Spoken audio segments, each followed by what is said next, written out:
चलो जी शुरू करते हैं तब। आ रहा है ठीक ठाक? ठीक ठाक नहीं आ रहा है? चलिए तब देखिए, वो अपना काम उसमें होता रहेगा। ठीक है, तो हम लोग इसमें पढ़ रहे थे अपना ये चैप्टर 4।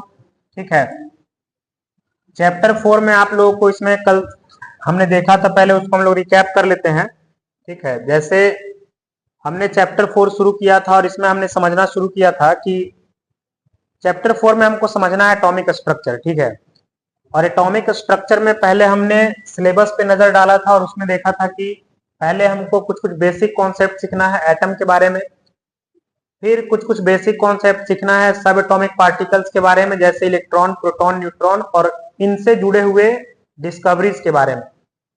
जब हम इनके डिस्कवरीज के बारे में जब पढ़ेंगे तो हम देखेंगे कई सारे एक्सपेरिमेंट्स को, जैसे एक्सपेरिमेंट में एनोड रे एक्सपेरिमेंट, कैथोड रे एक्सपेरिमेंट, फिर एक मिल्कियंस का ऑयल ड्रॉप एक्सपेरिमेंट। तुम देखोगे कि जैसे जो इलेक्ट्रॉन है वो डिस्कवर करेगा जे थॉमसन, लेकिन वो नाम नहीं देगा। सब तीनों मतलब इलेक्ट्रॉन से सारा चर्चा अलग अलग तरीके से जुड़ा हुआ है। इलेक्ट्रॉन का डिस्कवरी कोई और करेगा, नाम कोई और देगा, और इलेक्ट्रॉन पे कितना चार्ज होता है वो कोई और ही बताएगा। तो इसमें हमको ये समझना है। फिर देखेंगे कि जब इलेक्ट्रॉन, प्रोटॉन और न्यूट्रॉन का डिस्कवरी हो जाएगा तो लोग अलग अलग अपना एटॉमिक मॉडल देंगे, जैसे थॉमसन का मॉडल, रदरफोर्ड का मॉडल और नील्स बोर का मॉडल। इसके बाद हमने देखा था जैसे कुछ कुछ और चीजों के बारे में हम इसी में जानेंगे, जैसे एटॉमिक नंबर क्या होता है, फिर मास नंबर क्या होता है, फिर arrangement of electrons that means electronic configuration, फिर वैलेंस इलेक्ट्रॉन क्या होता है, कोर इलेक्ट्रॉन्स क्या होता है, और फिर इसमें वैलेंसी क्या होता है। इन सभी बातों को आपको कल बतलाया गया था, अभी हमने इसके बारे में जाना नहीं है, लेकिन हम आज की क्लासेस में इन्हीं सब चीजों के बारे में समझेंगे। इसके बाद आपको कुछ कुछ और बातें बताई गई, जैसे एटॉमिक नंबर क्या होता है। एटॉमिक नंबर के बारे में कल हम लोगों ने डिस्कस किया था कि किसी भी एटम के भीतर जितना भी उसमें नंबर ऑफ प्रोटॉन होता है उसी को हम लोग कह के चलते हैं कि वो एटॉमिक नंबर है। इसे हम ए से डिनोट करते हैं और ए इक्वल्स टू पी आता है। ठीक है, जेड से, अच्छा चलो ठीक है, ये मिस कंफ्यूजन हो गया है यहाँ पे, तो इसमें ये देख लेते हैं इसको।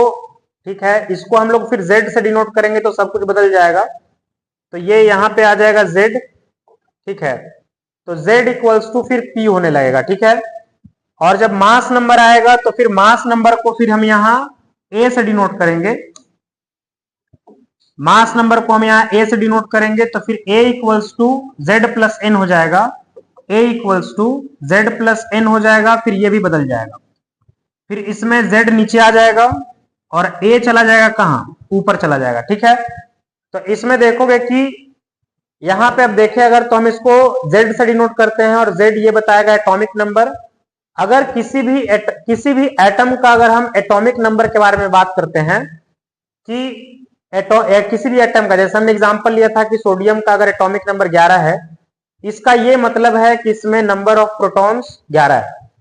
किसी भी एटम का एटॉमिक नंबर 11 होना उसमें सिर्फ और सिर्फ प्रेजेंट प्रोटॉन के संख्या को वेरीफाई करता है, ना कि उसमें प्रेजेंट इलेक्ट्रॉन और न्यूट्रॉन की संख्या को। जैसे हम तुमसे पूछे कि अगर सोडियम का एटॉमिक नंबर यहाँ पे 11 है तो क्या इसमें न्यूट्रॉन का संख्या भी 11 रहेगा, तो ऐसा कहीं पर फिक्स नहीं है। जैसे तुम जानते हो कि न्यूट्रॉन का अगर हम मास नंबर देखेंगे, सॉरी सोडियम का अगर हम मास नंबर देख के चलेंगे तो सोडियम का तुम मास नंबर देखोगे तो इसमें इसका मास नंबर हम लोग को 23 मिलता है, जो कि ये दिखलाता है कि इसमें न्यूट्रॉन का संख्या 11 नहीं है। फिर आगे हम बढ़ते हैं मास नंबर पे। कल ये आपको बतलाया गया था कि जब हम मास नंबर का बात करते हैं तो जितना उसमें प्रेजेंट होता है total number of proton and neutron, उसके सम को ही हम मास नंबर कहते हैं। और यहां पे देखोगे कि इसको फिर हम लोग जेड से अगर हम उसको डिनोट कर रहे हैं तो फिर इसको हम डिनोट करेंगे किससे, ए से डिनोट करेंगे। और फिर यही तुमको बताया गया था कि कोई भी अगर सिंबल अगर लिखा हुआ है तो उस सिंबल में आपको अगर नीचे जो लिखा हुआ है तो ये एटॉमिक नंबर होगा, ऊपर अगर लिखा हुआ है तो ये मास नंबर होगा। ठीक है, इतना बात आप लोगों को समझाया गया था। अब इसमें डिस्कवरी की तरफ हम लोग चलेंगे, लेकिन डिस्कवरी की तरफ चलने से पहले हम लोग कुछ कुछ और बातें देखते हैं। जैसे में अभी हम लोगों को इसमें देखना है अरेंजमेंट ऑफ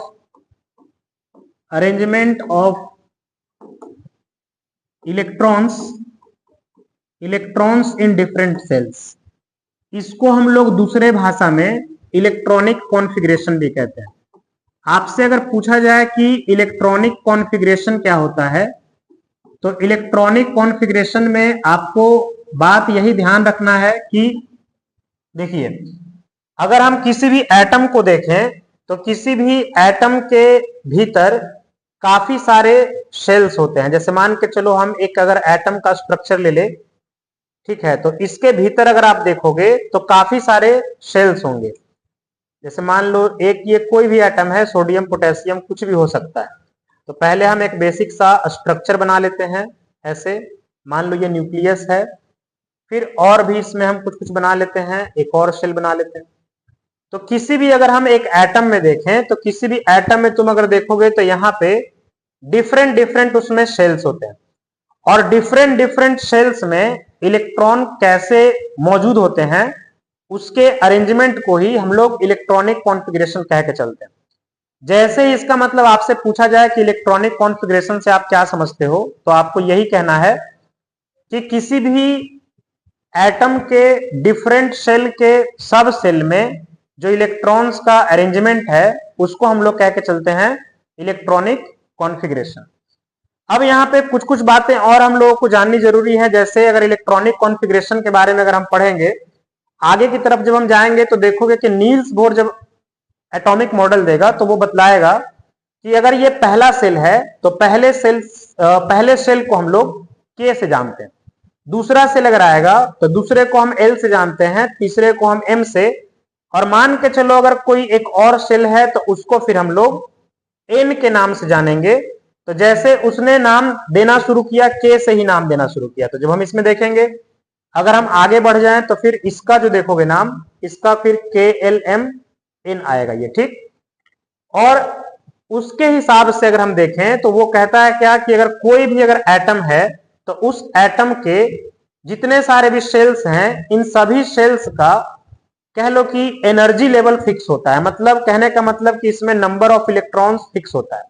अगर हम के सब शेल में देखेंगे या किसी भी सब शेल में देखें तो किसी भी सब शेल में नंबर ऑफ जो इलेक्ट्रॉन होता है, मैक्सिमम नंबर ऑफ इलेक्ट्रॉन अगर आप देखोगे तो मैक्सिमम नंबर ऑफ इलेक्ट्रॉन जो होगा ये होता है 2n स्क्वायर के बराबर। ये होता है 2n स्क्वायर के बराबर। कहने का मतलब कि अगर हम k का बात करें, जैसे k है ये पहला सब सेल है, इसमें अगर मैक्सिमम हम इलेक्ट्रॉन देखेंगे तो ये 2 इंटू 1 का स्क्वायर इक्वल्स टू 2 आएगा। l का अगर हम बात करेंगे ये 2 है, मैक्सिमम अगर हम इलेक्ट्रॉन देखें तो इसमें 2 इंटू 2 का स्क्वायर इक्वल्स टू 2 दूनी 4 दूनी 8 आएगा। उसी तरीके से m में देखें, m तीसरा सब शेल है तो मैक्सिमम इलेक्ट्रॉन 2 इंटू 3 का स्क्वायर 18 आएगा। फिर आगे देखें n में अगर देखें तो ऐसे ही तुम सॉल्व करते जाओगे तो इसमें 32 आएगा। यानी कि किसी भी अगर हम एटम में देखते हैं तो किसी भी एटम के शेल में नंबर ऑफ इलेक्ट्रॉन्स हमेशा फिक्स रहता है। ऐसा नहीं है कि किसी भी शेल में कितना भी इलेक्ट्रॉन्स उसमें समा जाएगा, ठीक है। फिर इसके बाद देखो, इतना जब हम समझ जाते हैं तो फिर हमको एक और बेसिक सा कॉन्सेप्ट क्या समझना रहता है। जैसे अगर यहाँ पे देखोगे कि मान के चलो यहाँ पे के शेल है, अगर ये के शेल है तो इसके भीतर सब शेल भी मौजूद होता है। सब शेल कहने का मतलब कि सेल के भीतर भी सेल रहेगा, ठीक है। जैसे के सेल है तो के सेल के भीतर सिर्फ और सिर्फ एस सब सेल होता है।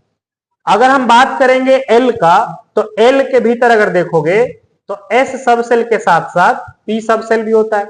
फिर अगर हम एम में देखें तो एस भी होता है, पी भी होता है और डी भी होता है।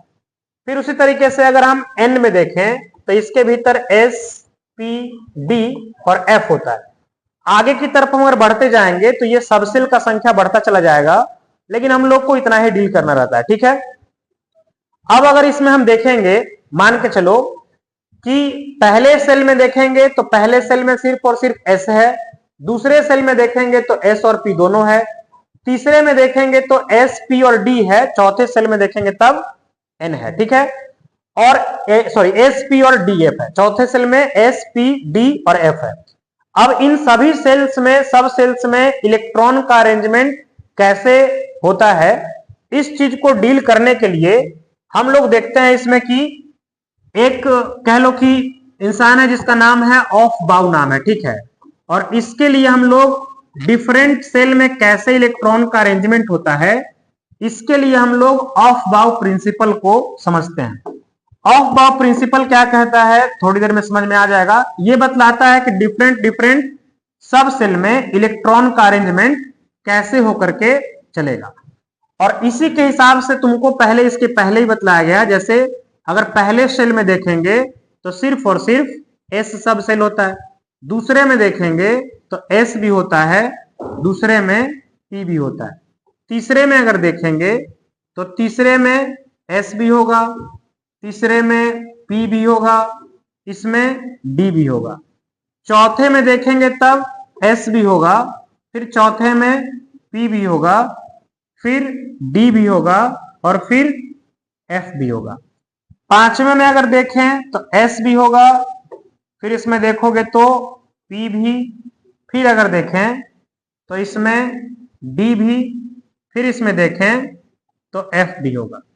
यानी कि ये ऐसे करके ये चलता चला जाएगा आगे की तरफ।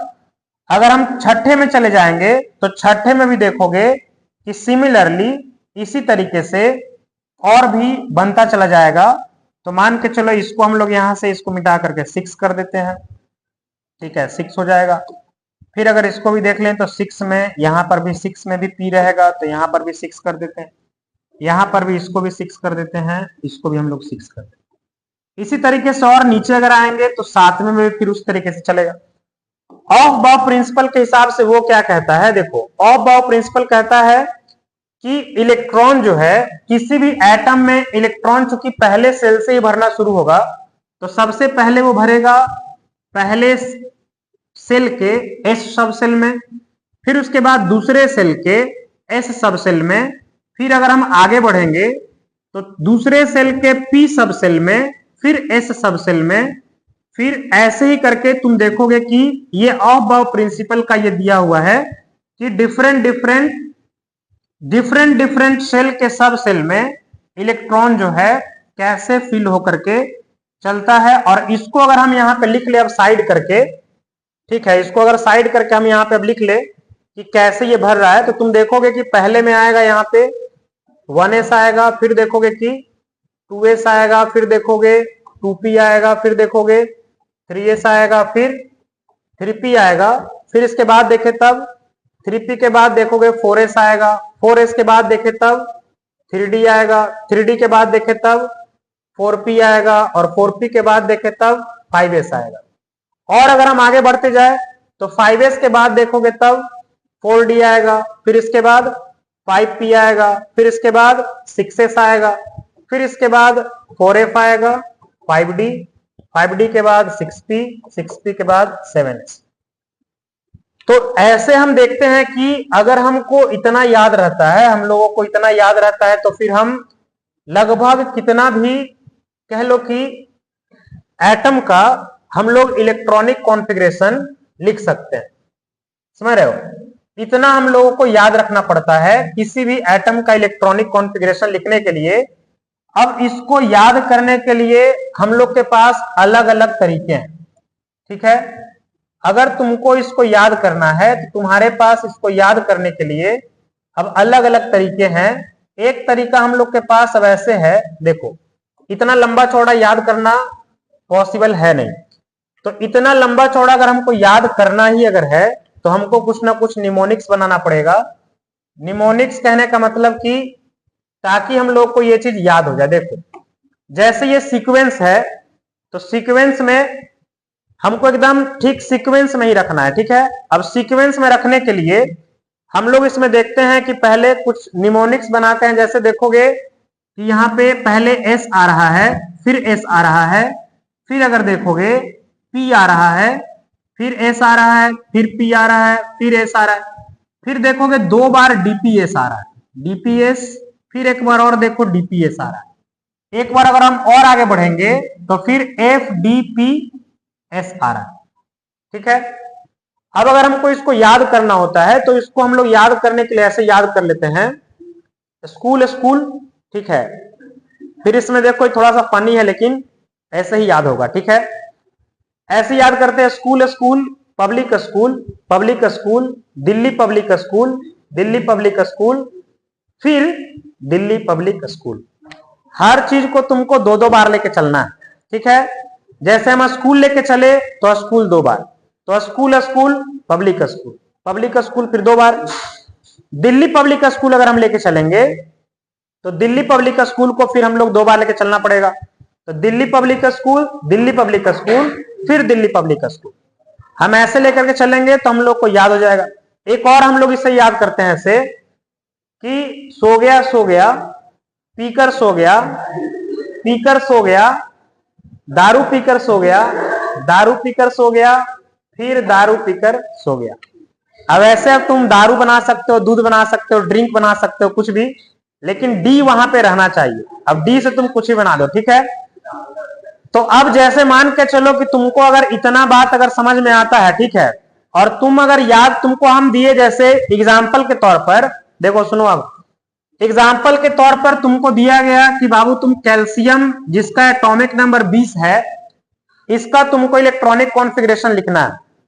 तो पहले इलेक्ट्रॉनिक कॉन्फ़िगरेशन लिखने के लिए हम लोग एक फॉर्मेट तैयार कर लेंगे अपना रफ में कि कैसे होगा। तो हम ऐसे लिख लेंगे इसको, स्कूल स्कूल, फिर से पब्लिक स्कूल, फिर से पब्लिक स्कूल, फिर से दिल्ली पब्लिक स्कूल, फिर से दिल्ली पब्लिक स्कूल। इतना अगर हम लोग का है याद तो इतना में काम बन जाएगा। अच्छा, एक चीज में और भी है कि अब हमको कैसे पता चलेगा कि हम कहां 1 लिखेंगे और कहां 2, कहां 3, कहां 4 है। तो उसके लिए भी आपको थोड़ा सा एक बात समझना पड़ेगा। देखो, जैसे एस यहां पे है, एस एकदम पहली बार आया है, ठीक है। अगर एस यहां पे पहली बार आया है इसका मतलब पहले सेल में रहेगा, तो इसलिए हम इस एस के आगे 1 लिख देते हैं। अगर हम आगे बढ़ेंगे तो जब दोबारा एस आएगा तो इसका मतलब पहले में तो रहेगा नहीं, वो तो दूसरे में रहेगा, तो इसलिए हम इसके आगे 2 लिख देते हैं। इसी तरीके से जितना भी सिर्फ और सिर्फ एस है उसके आगे हम लोग नंबरिंग लगा देते हैं। तो इसके आगे 1 लिख दिए, इसके आगे 2 लिख दिए, इसके आगे 3 लिख दिए, इसके आगे 4, इसके आगे 5 और इसके आगे 6। आगे बढ़ेंगे, पी देखो, जैसे ही तुमको पी दिखेगा तो पी कहोगे, पी पहला सेल में तो आता नहीं है, पी आता है दूसरे सेल में। इस वजह से हम पी में 2 से शुरू करेंगे, तो यहां 2 लिखेंगे, यहां 3 लिखेंगे, यहां 4, यहां 5। फिर अगर हम जब डी का बात करेंगे तो डी दूसरे सेल में नहीं रहता है, डी शुरू ही होता है तीसरे सेल से। इस वजह से डी में हम यहां पे 3 लिखेंगे, अगला डी जो आएगा वो 4 रहेगा। तो हम लोग आगे भी ऐसे कंटिन्यू कर सकते हैं, जैसे तुमको भी बतलाया गया, school school, public school, public school, Delhi public school, Delhi public school, और फिर से यहाँ पे फिर दिल्ली पब्लिक स्कूल। और भी इसको हम आगे बढ़ाना चाहते हैं तो तुम देखोगे कि फिर से देखो डी आ रहा है, तो डी में 4 तक काम हो चुका है तो 5 आएगा। पी में देखोगे कि 5 तक काम हो चुका है तो 6 आएगा।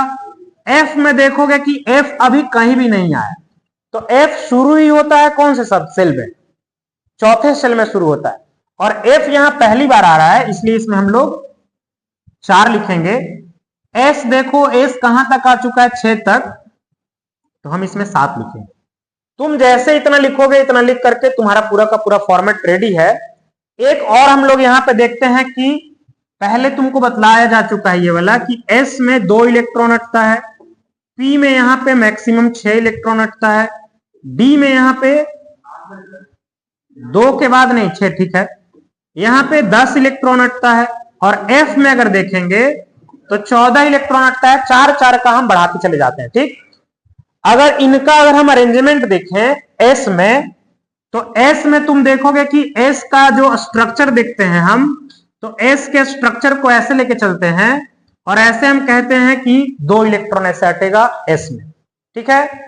पी का जब हम बात करेंगे तो पी में देखोगे तो पी में सब सेल में ऐसे 3 ब्लॉक्स रहेंगे इसमें, और सभी में 2-2 इलेक्ट्रॉन, तो इसमें टोटल हो जाएंगे ऐसे 6 इलेक्ट्रॉन। डी में अगर देखेंगे तो ऐसे करके इसमें 5 ब्लॉक्स, तो ये हो गया 5, सभी में 2-2 इलेक्ट्रॉन, तो तुम कहोगे कि ये हो गया टोटल 10 इलेक्ट्रॉन। उसी तरीके से अगर हम एफ में देखेंगे तो एफ में टोटल 7 ब्लॉक्स, तो ये 1 2 3 4 5 6, एक और मान लो बना लेते हैं 7, और सभी में 2-2 इलेक्ट्रॉन। इलेक्ट्रॉन हमेशा आगे जब जाओगे तो पढ़ोगे, एक और आएगा साइंटिस्ट हुंड, वो कहेगा कि पहले इलेक्ट्रॉन एक एक करके भरता है, तब इलेक्ट्रॉन पेयर में जाता है। ठीक है, तो इसमें देखोगे तो इसमें पहले 2 इलेक्ट्रॉन, फिर इसमें टोटल कितना इलेक्ट्रॉन 6, फिर 10, 10 के बाद फिर 14 इलेक्ट्रॉन। अब तुमको हम यहां पे मान के चलो कहते हैं कि तुमको कैल्शियम का इलेक्ट्रॉनिक कॉन्फ़िगरेशन लिखना है, तो हमने अपना एक रफ तैयार कर लिया। किसी भी एग्जाम में मान के चलो कि तुमको आएगा कि तुमको इलेक्ट्रॉनिक कॉन्फ़िगरेशन लिखना है, तो इलेक्ट्रॉनिक कॉन्फ़िगरेशन लिखने के लिए पहले तो हम लोग को याद रहना चाहिए कि उसका अरेंजमेंट कैसे कैसे है। दूसरा हम लोग को ये याद रहना चाहिए कि हर सेल के सब सेल में कितना इलेक्ट्रॉन अटता है। ठीक, अब जैसे कैल्शियम का हम बात करते हैं, तो कैल्शियम में हम भरना शुरू करते हैं इसके इलेक्ट्रॉन को, तो पहले हम भरेंगे 1s2, फिर हम भरेंगे 2s2, फिर हम भरेंगे 2p6, फिर हम भरेंगे 3s2, फिर हम भरेंगे 3p6, और पहले मिला लेते हैं कितना इलेक्ट्रॉन खत्म हो चुका है, तो 2 2 4 4 6 10 10 2 12 12 6 18।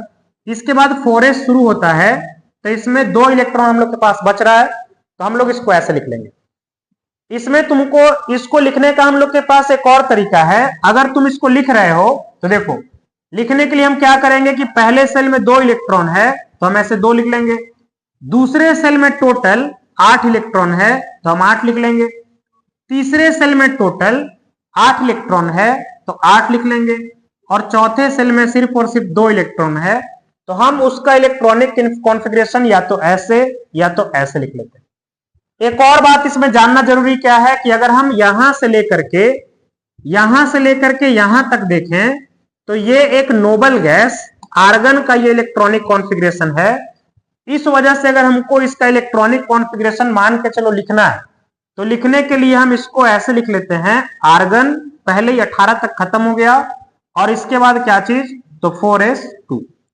इसको लिखने का 3 तरीका है। ठीक, सबसे पहला तुम ऐसे लिख सकते हो इसको, दूसरा तुम इसको ऐसे लिख सकते हो, तीसरा तुम इसको ऐसे भी लिख सकते हो। ठीक है, तो पहले यहां तक आप कॉपी करोगे, यहां तक,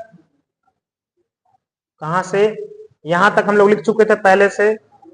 पहले ये वाला पोर्शन कॉपी करोगे, फिर हम लोग आगे इसमें बढ़ते हैं।